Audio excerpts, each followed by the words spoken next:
دوستوں اس زندگی کا رخ بدلنا ہوگا. آپ اندازہ لگائیے وہ کیا زندگی ہے, وہ کیا زندگی ہے.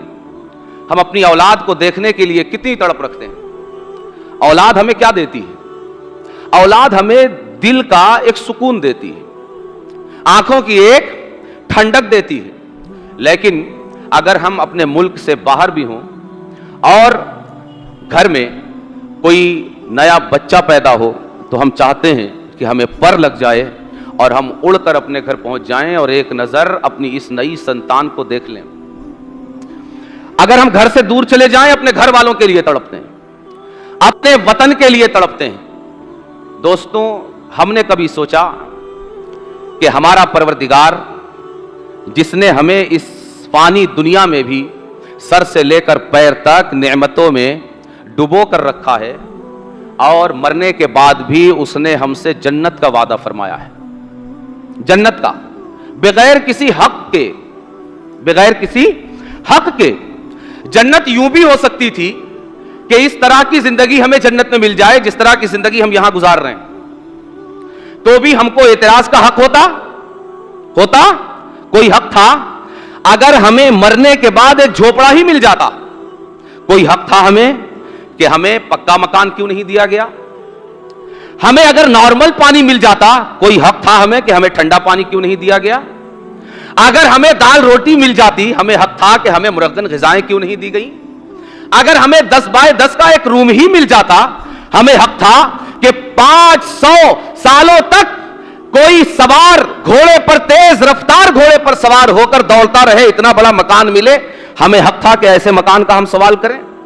ہمیں حق تھا کہ رب سے ایسی جنت کا سوال کریں کہ جہاں پر ہمارے دل میں جس چیز کا خطرہ اور خیال گزرے وہ چیز ہمارے سامنے حاضر ہو جائے. حق تھا؟ کوئی حق نہیں تھا.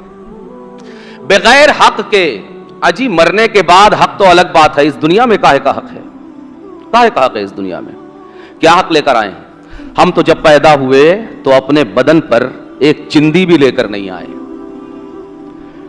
اور مال کے نام پر ایک کوڑی بھی لے کر نہیں آئے. پھوٹی کوڑی بولتے ہو نا, پھوٹی کوڑی بھی لے کر نہیں آئے. کیا حق ہے, کیا حق ہے کہ وہ تمہیں بڑا ہونے کے بعد کروڑپتی بنا دے, تمہارے رزق کا انتظام کر دے, تمہارے پہننے اوڑھنے کا انتظام کر دے, ماں باپ جیسی عظیم نعمتیں دے, اولاد جیسی عظیم نعمت دے, تمہارے رہنے کے لیے تمہارے گھروں پر چھتوں کا انتظام کرے, تمہارے نیچے فرش کا انتظام کرے, تمہارے سروں پر آسمان کا شامیانہ لگائے, تمہارے لیے مختلف موسم بنائے, تمہارے لیے اسی زمین سے جسے تم بے تحاشا روندتے پھرتے ہو تمہارے کھانے کے لیے نت نئے اناج اور نت نئی خوراک کا انتظام کرے, تمہارے لیے آسمان سے وہ پانی برسائے, تمہارے لیے سمندر جیسا خوشگوار ماحول تمہاری آنکھوں کے لیے پیدا کرے, باغات میں تمہارے لیے خوش رنگ گلاب کھلائے, تمہاری زندگی کے لیے خوشگوار ہواؤں اور فضاؤں کا انتظام کرے. کیا حق ہے؟ کوئی حق ہے؟ کوئی حق نہیں. مگر بغیر کسی حق کے سب کچھ پانے کے باوجود اس سے بڑا دغاباز بے وفا کوئی ہو سکتا ہے ہم سے بڑا؟ ہم بے وفائی کی مثال ہے دوستوں, بے وفائی کی مثال ہے. ہم رونا روتے ہیں نا کہ اسے بڑے پیار سے پالا, بڑھاپے میں دھوکہ دے گیا, اس کے اوپر میں نے اتنے احسان کیے, احسان فراموش نکلا. ہم میں سے ہر ایک خود پہلے اپنے آپ کو بطور بندہ وفادار ڈسکور کرنے کی کوشش کرے. ہمیں کیا حق ہے کہ اگر کوئی بندہ ہمیں دھوکہ دے جائے, ہمیں یہ حق کیا ہے کہ ہم کسی بندے سے وفاداری کی امید لگائیں؟ کیا ہم یہ نہیں دیکھ رہے کہ وہ 50 سالوں سے اپنے رب سے دغابازی کر رہا ہے, وہ 60 اور 70 اور 80 سالوں سے اپنے رب سے بے وفائی کر رہا ہے, اس کی پوری زندگی رب کو پیٹ دیتے ہوئے گزر رہی ہے, اس کی پوری زندگی رب سے دور بھاگتے ہوئے گزر رہی ہے, اس کی پوری زندگی رب کی نعمتوں کو فراموش کرنے میں گزر رہی ہے, اس کی پوری زندگی رب کے بے تحاشا احسانات اور انعامات اور اکرامات کو بھول جانے میں لگی ہوئی ہے. تو اے دغاباز انسان, تو بے وقوف ہے اگر اپنے جیسے کسی بے وفا انسان کی بے وفائی کا رونا روتا ہے.